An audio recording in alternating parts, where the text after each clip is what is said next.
A veces la vida de una persona está llena de vidas de otras personas, sobre todo en esta profesión que es el periodismo.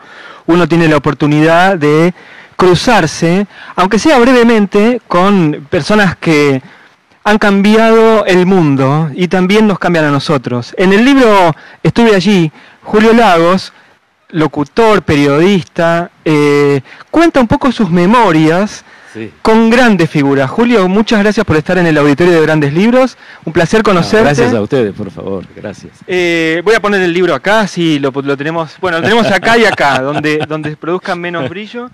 Julio, un libro, hablábamos recién con Tamara Rice, que te lo publicó en Indie Libros.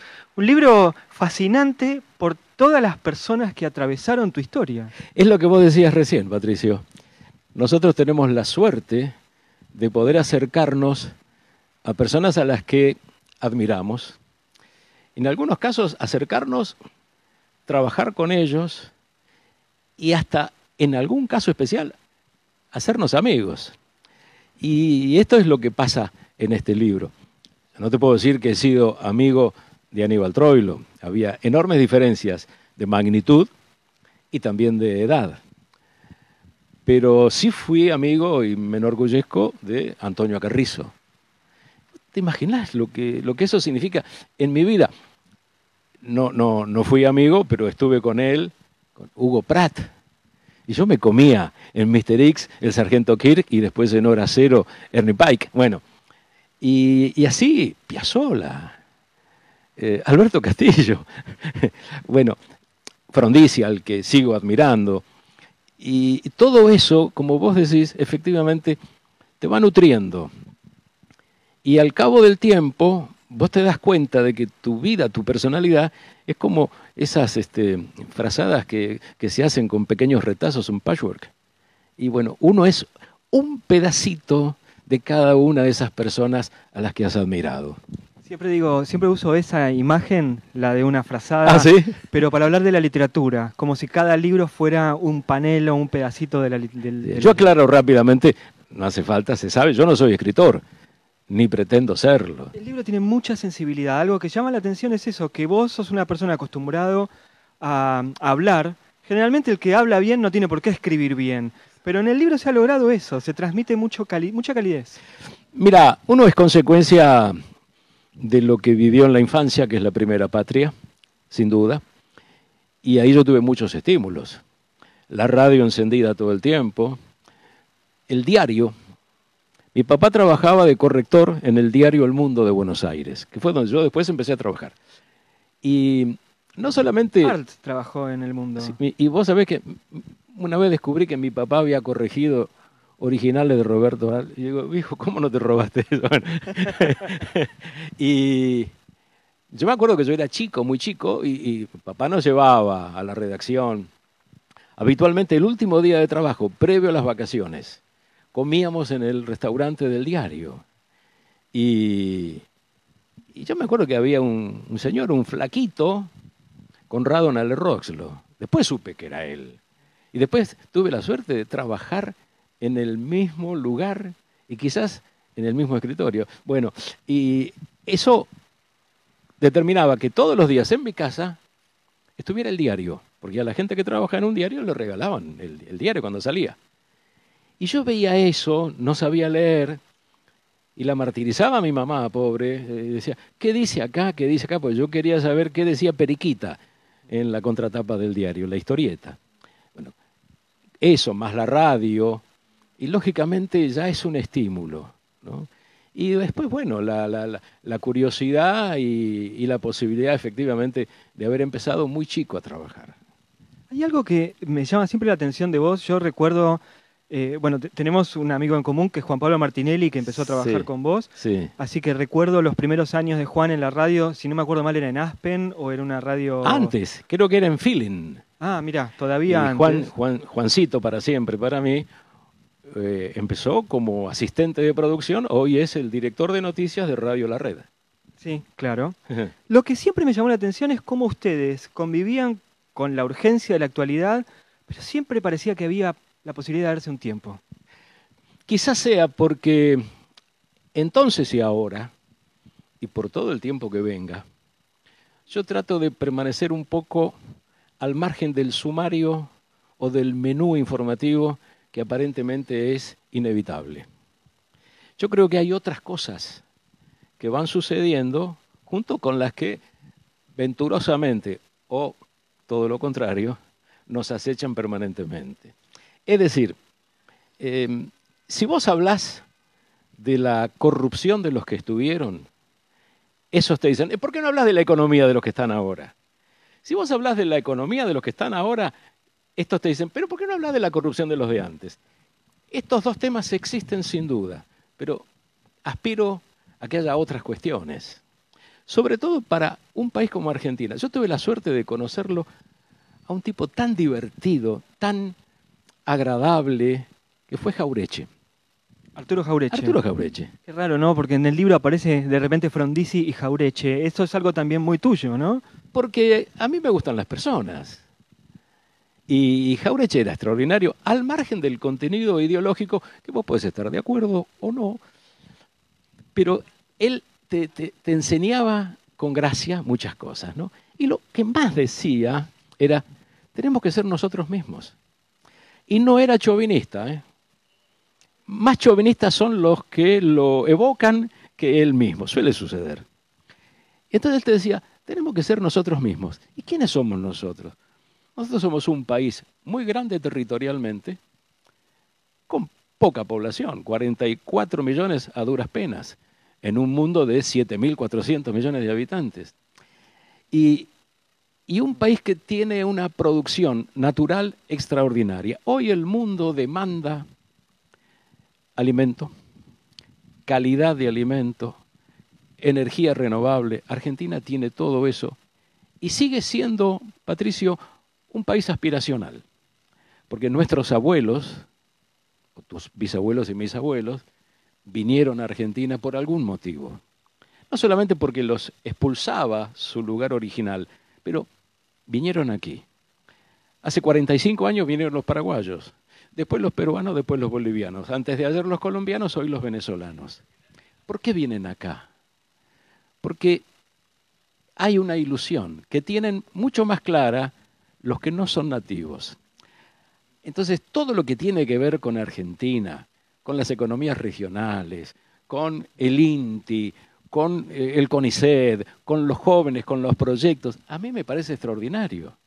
Y creo que también hay que hablar de eso. Por eso nosotros en nuestros programas siempre teníamos un sumario que contenía todo aquello que era inexorable, pero alguna otra cosa.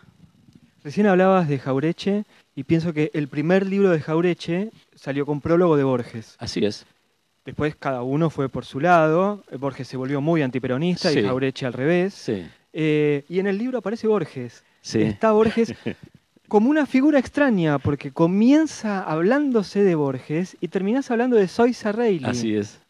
Es como que hay que entrar desde, digamos, al libro que siempre tiene como una verdad lateral, ¿no? Claro, porque efectivamente, y muy poca gente lo sabe, Borges escribió el prólogo de un libro poético de don Arturo, y en el fondo, Jauretche lo quería a Borges, ¿eh? ¿Sabes cómo lo conocí? Absolutamente de casualidad. Cuando yo ingresé al diario, bueno, yo entré al diario El Mundo, mi papá trabajaba, y yo leía el diario y veía en la última página, en la contratapa, las notas de un tipo que escribía distinto a todos. Escribía en primera persona, era rotundo, era provocador, escribía con alternativas tipográficas que en esa época no se usaba, negrita, mayúscula, puntos suspensivos, y a mí me encantaba. Entonces, como mi carrera futbolística se frustró cuando me fui a probar a Boca y el técnico de las inferiores cambió mi destino con 2 palabras, me dijo, andate pibe.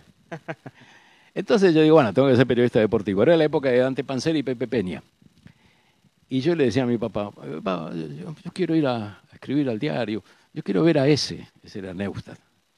Y pobre papá, alguna vez te habrá dicho, bueno, Neustadt se lo cruzó en un pasillo, tengo un hijo. Y Neustadt le dijo, dígale que venga a verme.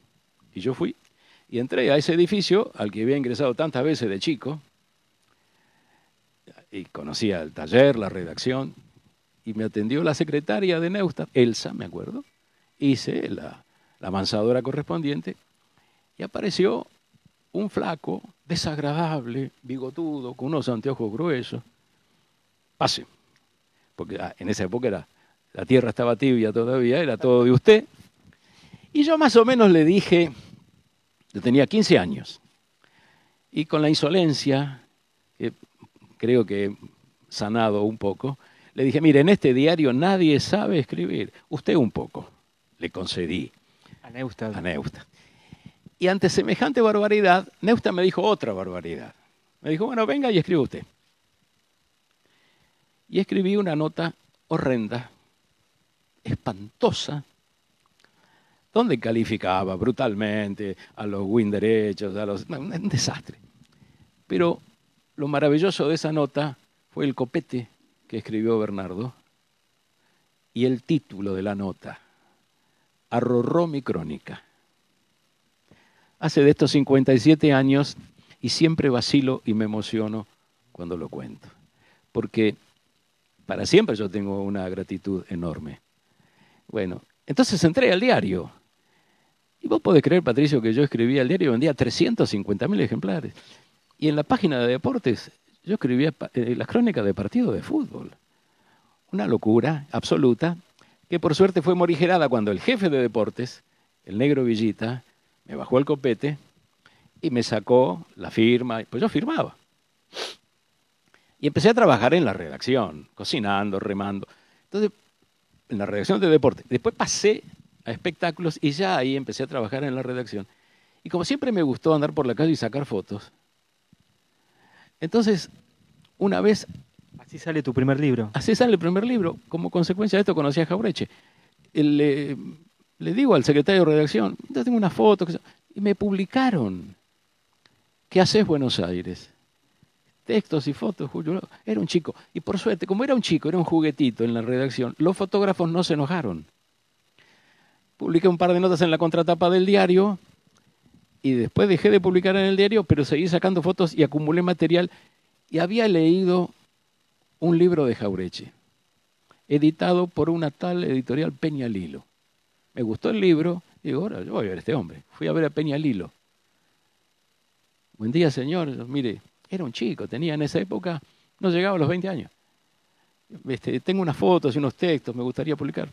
Porque había salido un libro de Eudeva, el de Macarius, que era extraordinario. Entonces, un poco emulando eso, yo quería hacer el libro de fotos de Buenos Aires. Y Peña Lilo, que era un santo, en vez de echarme flit, me dijo, ¿cómo no? Déjelo, venga dentro de un par de meses. A los 60 días clavados estuve ahí. Y cuando entro estaba Jaureche, porque Jaureche publicaba en Peña Lilo. Y claro, yo chiquitito ahí me quedé, empecé a escuchar y fui todos los días. El libro salió casi 2 años después, pero en todo ese tiempo yo lo vi a Jaureche, a Ramón Doll, a Jorge Abelardo Ramos, Metol Ferré, el uruguayo. Imagínate lo que era eso.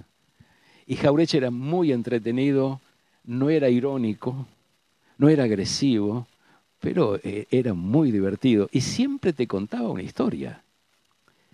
Y él trataba de que vos lo entendieras. Eso me quedó para siempre. Él trataba de que vos lo entendieras. Bueno, hablas de esto y pienso en cómo uno conoce a esas figuras y de repente cómo conociste a Frondizi también es llamativo. Presidente argentino del que sabemos poco y sin embargo vos encontraste otro perfil de esa gran personalidad. Sí. Yo estaba en la escuela secundaria a la noche, porque trabajaba de día en el diario, y en aquella época a la noche estaban los señores grandes con hijos, y yo era el pibe. Y teníamos una materia, o sea que mi mamá quería que yo tuviera un destino exitoso, al menos prudentemente exitoso, y quería que yo fuera contador público. Para lo cual hice la escuela secundaria en el comercial. Es decir que, disculpen, soy perito mercantil. Bueno, y a la noche, en el último año, había una materia que era geografía económica. La profesora amorosa, la profesora Pinchiroli de Daus. Daus era un famoso autor del libro de geografía. Al sistema nocturno se lo caracterizaba por la libertad, no había textos, vos tenías que estudiar y dar la materia. Y yo saqué, eran 3 trimestres, 10, 10 y 10. Lo contás en el libro, sí. Ah, bueno. Y la profesora me dice, al final del año, dice, buen alumno, dice, ¿con qué material, con qué textos estudió? Y yo le dije, con los discursos del presidente Frondizi. Parece inverosímil, pero los discursos de Frondizi cuando hablaba de economía eran exactos, perfectos, y con los datos, y sobre todo con ese espíritu del comercio exterior, dentro del plan de la política exterior de Frondizi, ¿no? Yo me acuerdo siempre de un señor que se llamaba Juan Llamazares, que fue secretario de Comercio Exterior. Y Juan Llamazares diseñó un plan. Claro, eran las épocas de lo que se llamaba la Guerra Fría. Estaba la Unión Soviética todavía, Estados Unidos del otro. Entonces, si vos le vendías trigo a uno, estabas mal con el otro. Digamos, una especie de grieta de otra época. Y este señor Frondizi, presidente de la Argentina, dijo, vamos a ver si buscamos otros mercados. Y entonces, un mercado fue Asia. Frondizi fue el primer presidente, que fue Japón. Y otro era África. Y Llamazares escribió un libro, un manual de procedimiento para venderle a África. Cuando cae Frondizi, Llamazares estaba en África, se quedó sin el carné, sin el pasaje, pero con el libro escrito. Ese libro, tiempo después, lo tomó Itamaraty, la Cancillería brasileña, con un tal Golbery, que fue un gran creador de política exterior de Brasil. Y pasó el tiempo y un día los industriales de Sao Paulo fueron a África para vender la línea blanca, licuadoras, lavarropas. No había manga en esa época, llega el avión, se abre la portezuela y sale un tipo vestido como árabe. Era Pelé. Brasil quería vender a un tercer mercado. Bien, todas estas cosas y la posibilidad de que puede existir la convivencia y el crecimiento al unísono, a mí me hicieron admirador de Frondizi y lo sigo siendo. No solamente por lo que él fue, sino por lo que no fueron todos los que vinieron después. Es interesantísimo hablar con Julio porque de repente vos contás una historia y vas abriendo ramas de pequeñas historias. O sea, soy un charlatán. No, un contador de historias. Eso es lo que más me gusta, contar historias. ¿Sabés qué pasa? Vos como escritor lo sabés muy bien, Patricio. Bueno, yo no soy escritor, pero no importa. No, sí. Se pone de moda de repente opinar. Opinar. Sobre todo. Temperatura en Buenos Aires, 14 grados. Y va una editorial. No. A mí me parece que, y no solamente porque tenemos que entretener, que es un verbo extraordinario, está un poco vilipendiado, pero es importante entretener. Y entretener es conversar, y conversar es escuchar. Yo me enriquezco, yo de aquí hoy voy a salir mejor, más sabio. ¿Por qué? Trataremos. No, porque sí, porque conozco gente, porque trato y porque incorporo elementos para después seguir conversando, contar historias. Lo cual no significa ocultar nada, no, al contrario, enriqueces, das más juego. Y a nosotros nos gusta conversar. Mi grupo de WhatsApp con mis hijos, bueno, sabes lo que es. Aparte tengo uno absolutamente K y otro absolutamente anti-K. En el medio todos los matices. Bueno, y convivimos. Y contamos cosas y bueno, eso me parece que trasladado debería ser una posibilidad. Argentina no es que tenga un problema político, ni económico, ni social. Yo creo que tiene un problema espiritual. A mí, ahora que está tan de moda Ho'oponopono y la empatía y todo esto, yo creo que deberíamos tratar de ponernos en el lugar del otro. Ver las cosas, pero a ver, bueno, yo a este tipo lo detesto, está totalmente equivocado, pero por un ratito, a ver, ¿cómo es ver la vida, cómo es ver el país desde ese lado? Mirá, yo admiro mucho, lo mío es patético. Admiro a Frondizi, imagínate.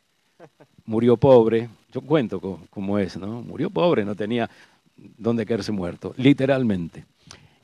Admiro a Lonardi. ¿De verdad? Lonardi fue el general que encabezó la revolución de septiembre del 55 que derrocó a Perón. Ya me están disparando. Esperen. Lonardi no prohibió el partido peronista.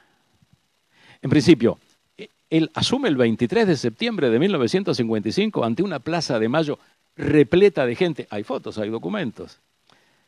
Con tanta gente, o quizás uno o dos más que los que llevaba Perón a la plaza. Impresionante. ¿Y qué dijo ante esa multitud? El tipo que acababa de derrocar a Perón. Ni vencedores ni vencidos. Ahí fue que lo dijo. Y lo expresó en los hechos. No persiguió al peronismo, no prohibió el peronismo, no disolvió la CGT. Hay una foto extraordinaria en el despacho del presidente Lonardi, de Civil Lonardi, con el ministro de Trabajo, que era Luis Cerruti Costa, y la CGT. Y a la izquierda de Lonardi, me acuerdo perfectamente en la foto, hay un señor de anteojos negros, es Andrés Framini. Pero Perón no se tuvo que ir a Paraguay en esa época. Está bien, pero Lonardi hizo la revolución contra lo malo del peronismo, no contra lo bueno. Por sostener estas cosas, a Lonardi lo echaron a patadas el 13 de noviembre del 55, menos de 2 meses después, el golpe de Aramburu y Rojas. Esta es la historia argentina. Entonces, yo rescato a Lonardi, como rescato a un tipo del que nadie se acuerda, que fue extraordinario, que fue un presidente argentino. Roberto Ortiz. Roberto Ortiz, hijo del fraude, entró con el fraude. Y el vice era Castillo. Y claro, todo daba para que siguiera la película del fraude. ¿Y qué hizo Ortiz? Ortiz intervino en la provincia de Buenos Aires, que era el antro de la corrupción política, en contra de todos los pronósticos. Argentina está asignada por algunas desgracias. Él era diabético y la esposa lo cuidaba y lo controlaba. Era grandote, diabético, entonces la mujer lo controlaba, sobre todo con la comida. Se muere la mujer de Ortiz. Ese Ortiz que había aparecido como una esperanza para la vida democrática argentina. Él no pudo soportar la muerte de la mujer en lo afectivo y además se abandonó. Y empezó a avanzar la enfermedad y le afectó la vista. Pidió licencia a Ortiz y apareció entonces en escena Castillo presidente. Hicieron venir a un eminente oftalmólogo español, Castroviejo. Y la leyenda dice que trataron de que no lo atendiera. Cuando pudo ocultarlo, ya era tarde. Se murió Ortiz. En fin, intentos de algo elemental, convivir. Pero es llamativo que trates de rescatar a un presidente de la época de la década infame, como Ortiz, a un presidente de facto, Exacto. a un presidente democrático como que se quedó como solo. fue Frondizi. Frondizi, que además no es Ilia en su desarrollo, cambió la política económica. Digo, es llamativo eso, por un lado, y por otro lado es muy llamativo el subtítulo y me hace pensar en esto, cómo vas trayendo los nombres, el googlear de memoria, ¿no? Pero digo, qué llamativo, ¿cómo haces para separar a Lonardi, a la figura de Lonardi, de la revolución libertadora? Porque yo no creo demasiado en las simplificaciones. Yo creo más en las personas. Mi papá era antiperonista. Y cuando yo contaba cosas que me pasaron, conocí a Aloé. Aloé fue gobernador de la provincia de Buenos Aires. Sustituyó a otro gobernador, también peronista, que fue extraordinario, que fue Domingo Mercante. Quizás el mejor gobernador en la historia de la provincia de Buenos Aires. Cayó en desgracia Mercante en el peronismo y se tuvo que ir, lo expulsaron del partido peronista, se tuvo que ir exiliado a Uruguay.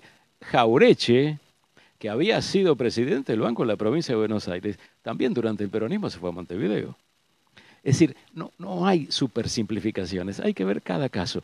Y Aloé, bueno, funcionaba mucho como si fueran en las redes sociales, en las reuniones familiares, los chistes sobre la supuesta incompetencia intelectual de Aloé.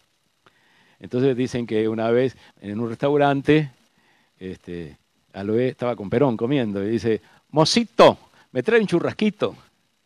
Después dice, mocito, ¿me trae un postrecito? Entonces Perón dice, oíme, no está bien que uses el minutivo, tanta confianza con el mozo. Entonces viene el mozo y dice, señor gobernador, ¿algo más? No, gracias, no tengo apeto. Este era teóricamente Aloé. Y un día, cuando yo trabajaba en el Canal 13, que hacía las notas... En su ojo en la noticia. Sí, exacto. Independiente campeón, o Estudiantes campeón, bueno, uno de los dos. Había que esperar a los jugadores y yo veo que sale Aloé. Y dejé el fútbol y le dije, señor, yo querría, tipo canchero, me dio una tarjetita, bueno, lo fui a ver, todo esto. Cuando mi papá supo que yo había ido a ver a Aloé, no le gustó. Él no podía entender, lógicamente, porque era otra vivencia y otro estímulo. Y a mí me parece que, ¿sabes qué, Patricio? Somos pocos los argentinos. No hay otro Patricio como vos. Entonces, por suerte. Pero dentro de un conjunto que todavía tiene que desarrollar un proyecto, nosotros tenemos que sumar. Tenemos que sumar. No puede ser que haya todo bueno de un lado y todo malo del otro. No existe eso. ¿Y sabes lo que tiene de bueno la grieta? Desde el punto de vista físico, que por la grieta entra la luz. Y nosotros tenemos que aprovechar esto. No puede haber una Argentina con excluidos de ningún tipo, porque hacemos falta todos. Yo sé que esto suena casi a un predicador de cuarta, pero lo siento así. Julio, un par de preguntas más. La primera, me encantó la dedicatoria del libro, que es a Cacho Fontana, a Larrea, a tus padres de la profesión. Sí. Exactamente creo que dice a Antonio Carrizo, el maestro, a Hugo Guerrero Martínez, el genio, a Cacho Fontana, el bronce. Fontana es la institución. Sin Fontana no hay imagen posible del locutor argentino. Eso es Cacho. Guerrero Martínez, el genio. Cambió todo, absolutamente todo. Antonio, el maestro.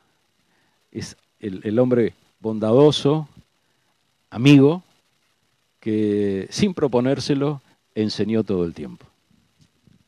¿Y vos cómo te pones el cuarto? No, mira, me da mucho... Vos acá, yo no te quiero comparar porque obviamente compararte te pone en una incomodidad. No, para nada. Pero tenés un maestro, un genio, un bronce. ¿Cómo te gustaría? ¿Qué figura te gustaría para vos? Uno que entendió que está en la caravana.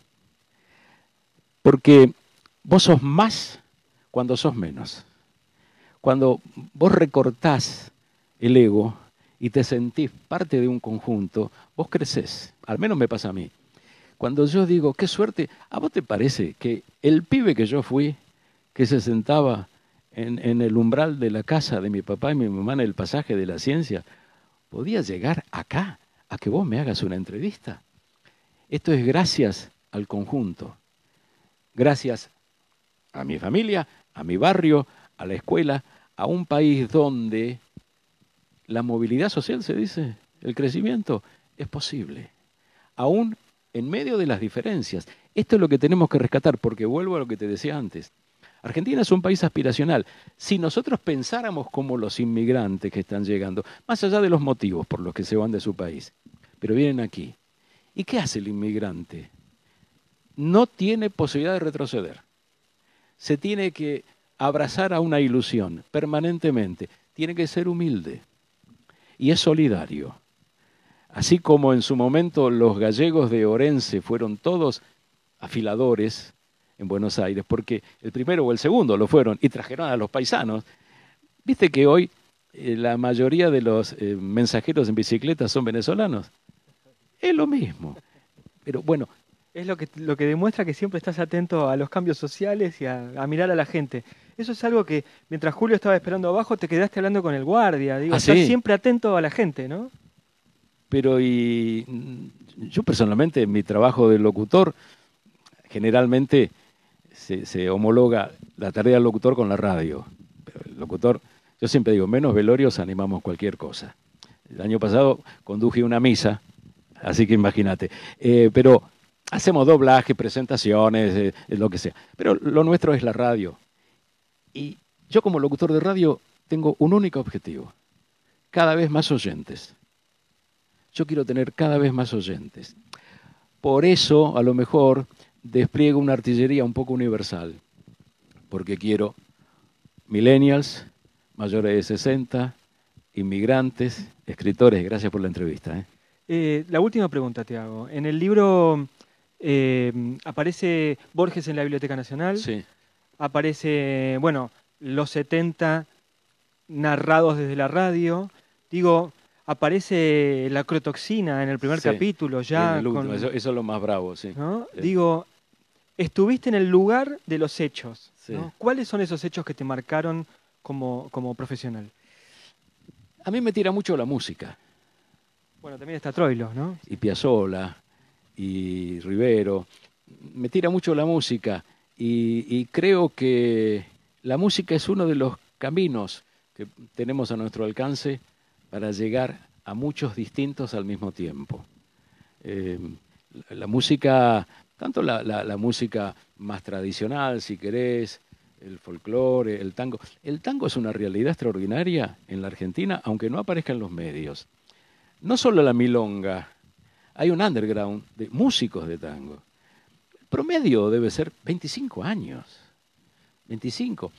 Hablaba hace un rato con Tamara de los violinistas. Tamara es Tamara de Raiz, la editora de Jefa de Indilibros. todos nosotros. Y es notable la cantidad de talentosas chicas violinistas que hay en el tango. Algunas son argentinas, otras son japonesas, suecas. Es una realidad extraordinaria que se puede comprobar casi todas las noches en Buenos Aires. Eso está. Y es un caminito más de unión. Aquí con nosotros trabaja Irene Amochastegui, por ejemplo, Y bueno, que es una gran especialista del tango, claro. claro. Sí. Una Julio, maestra. sí, te agradezco mucho que hayas venido. El libro es un libro muy cálido y tiene mucha erudición. De repente, Josefina Ludmer está mencionada como la crítica de Soysa Reilly. Claro. Digo, hay mucho ahí, hay mucho de vida puesto en el libro. Ha sido un placer leerte y ha sido un placer hablar con vos. Muchas gracias. ¿Yo puedo mandar una visita? Sí, claro. Bueno, bajalibros.com, edición digital. Muchas gracias. Gracias.